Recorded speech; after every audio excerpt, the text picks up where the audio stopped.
सन 1957 में बाबा दिल्ली में आए थे।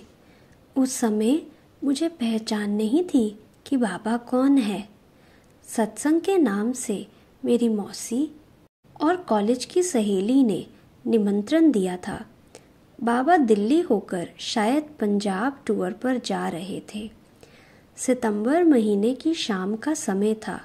सत्संग में रुचि होने के कारण मैं वहां पहुंची, परंतु एक टीचर बहन ने कहा कि यह सत्संग नयों के लिए नहीं है, जो रोज़ आते हैं उनके लिए है।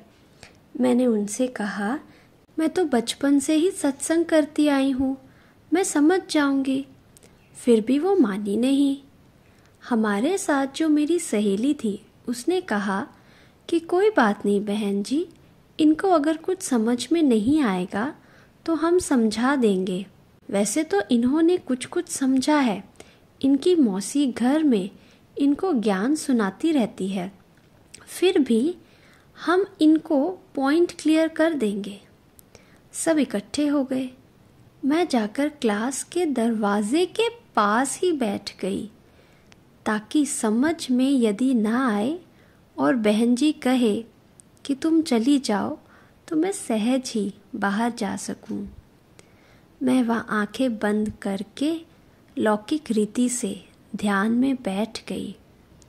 मैंने ये समझा था कि जब महात्मा जी आएंगे तो सब नारा लगाएंगे, महात्मा जी की जय हो, महात्मा जी की जय हो, या कहेंगे जय महाराज की जय, जय महाराज की जय। तब मैं आंखें खोल लूँगी। सब योग में बैठे थे। बाबा शांति से आकर संदली पर बैठ गए। मुझे पता ही नहीं चला था। अचानक मैंने आंखें खोली तो बाबा सामने बैठे हुए थे। मुझे बड़ा आश्चर्य लगा कि ये महात्मा जी कब आकर बैठ गए। जैसे ही मेरी दृष्टि बाबा पर पड़ी तो बाबा लाइट ही लाइट दिखाई पड़े। मैंने समझा कि शायद यह सूर्य का प्रतिबिंब होगा। मेरे से आगे थोड़ी जगह खाली पड़ी थी। मैं वहां जाकर बैठ गई। वहां भी वही दृश्य। बाबा के चारों तरफ लाइट ही लाइट दिखाई पड़ी। उस समय मुझे मालूम नहीं था कि यह बाबा का फरिश्ता स्वरूप है, लेकिन वह प्रकाश का रूप बहुत सुंदर था, मन भावन था। वह इतना आकर्षक था जो मन करता था कि उसको देखते ही रहे।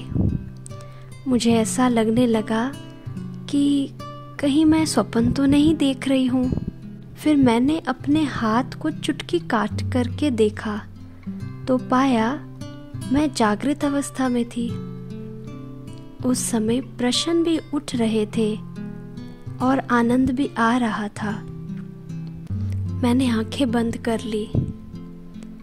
मुझे अनुभव हो रहा था कि चंद्रमा की बहुत शक्तिशाली किरणें मेरे आसपास है। वह मेरे अंदर जा रही है और मेरे से बाहर भी आ रही है। वह बहुत आनंददायक शीतल किरणें थी। पहले बाबा का जो प्रकाश रूप देखा वह बहुत आकर्षित करने वाला था और ये किरणें आनंद देने वाली चंद्रमा की शीतल किरणें जैसी थी। मैं आनंद का अनुभव कर रही थी। फिर भी मन के एक कोने में ये भी संशय आ रहा था कि ये कोई जादू तो नहीं है। मैंने अपनी माता जी की तरफ देखा तो वह मस्त होकर बाबा की वाणी सुन रही थी। वह बहुत समय से आश्रम पर जाती थी। मगन होकर सुन रही माँ को देखकर के मैंने सोचा कि चलो मैं भी सुन लूं कि महात्मा जी क्या सुना रहे हैं। बाबा लाइट के बारे में बोल रहे थे। क्या सुना रहे हैं ये मुझे पूरा समझ में नहीं आता था, लेकिन कुछ शब्द तो समझ में आते थे।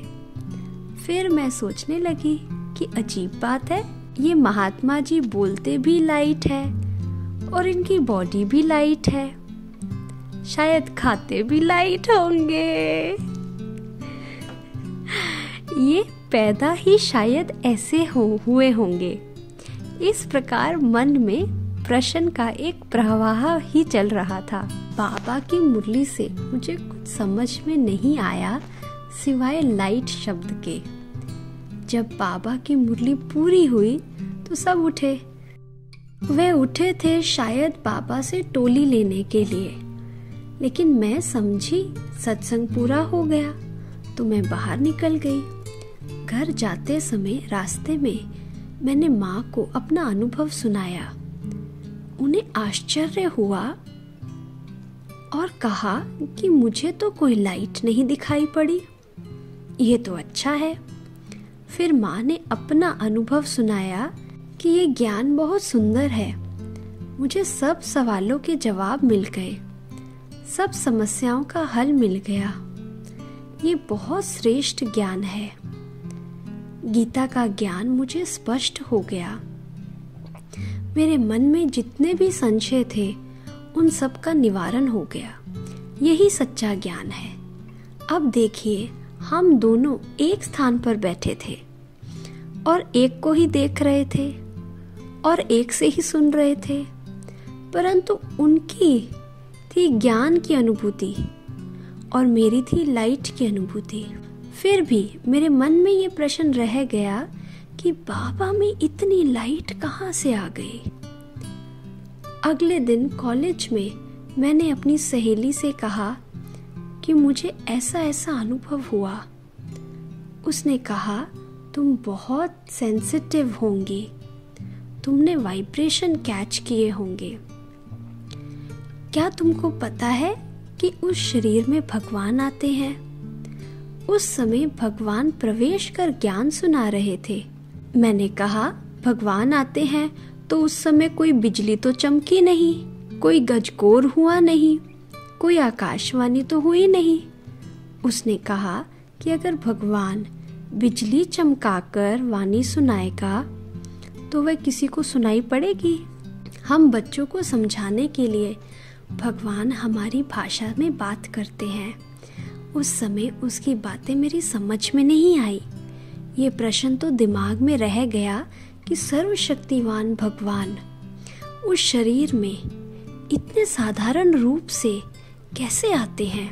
फिर उसने एक रुमाल का उदाहरण देकर बताया कि एक रुमाल उठाने के लिए हमें पूरी ताकत इस्तेमाल करने की जरूरत नहीं है। जब भारी चीज उठानी है तब ताकत इस्तेमाल करेंगे। सर्वशक्तिवान परमात्मा अपनी शक्ति मनुष्य को जिंदा करने के लिए, गजगोर करने के लिए प्रयोग नहीं करते हैं। मनुष्य आत्माओं के पाप भस्म करते हैं ज्ञान और राजयोग सिखाकर। इस बात ने मेरे मन में उत्सुकता पैदा की कि परमात्मा शरीर में कैसे प्रवेश करते हैं और कैसे ज्ञान सुनाते हैं।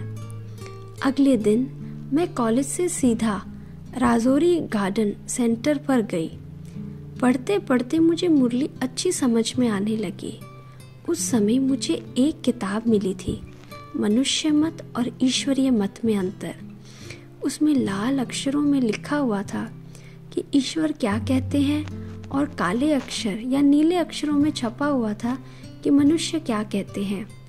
उस पुस्तक को और मुरलियों को पढ़ने से मुझे बिल्कुल समझ में आ गया कि परमात्मा निराकार ज्योति स्वरूप है और ब्रह्मा विष्णु शंकर द्वारा दिव्य कर्तव्य कर रहे हैं।